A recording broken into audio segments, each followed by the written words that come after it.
What's the most disturbing thing you learned about someone on the first date? 1. Said casually after our hookup, I have to get up early tomorrow, because I have a court date for harassing my ex-wife. 2. I went on a single date with a woman. I learned she'd dated, separately, both my brother and cousin.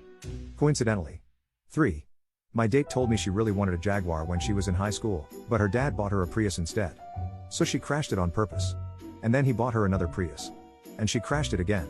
I guess he learned his lesson afterwards and bought her a Jaguar. 4. Not me, but my friend matched with a woman online, and after they talked for a few days she said she has to tell him something and it might be a deal breaker. He googled her name immediately and turns out that she served time because she was a teacher and slept with a student. The mugshot was unmistakable. So then he talked to her and she brought up something else entirely that wasn't that bad, like she lived with her parents or something. 5. Met a guy, he was cute and nice, spent some time on a bench in the park after having some coffee at a nice cafe. We talk for 30 minutes, share hobbies, talk about stuff and really enjoy ourselves. At some point the dude asks if he can show me something. And it was a list of every girl he ever had slept with and asked if I want to be added to that list. It was creepy as hell and obviously I left, still gives me a weird feeling talking about it. 6. Guy told me my wrists are too small, he could hold them both with one hand and I won't be able to escape.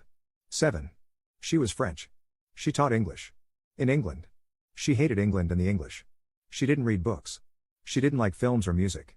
Oh, and she thought disabled people couldn't feel pain. A fact she shouted at me in a packed restaurant after I told her she was wrong. She thought the date went well and wanted to go on another one. 8. This one guy, 41 male, just casually drops that he has 5 kids on the other side of the country.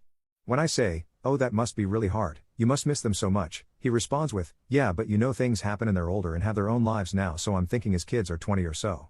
Nope. The youngest was 5 and his oldest was 14 and he just up and left them and didn't seem to care. Class act. 9. Went out with a girl who had never heard of the Beatles. Born and raised in Canada. How does that even happen? It still confuses me years later.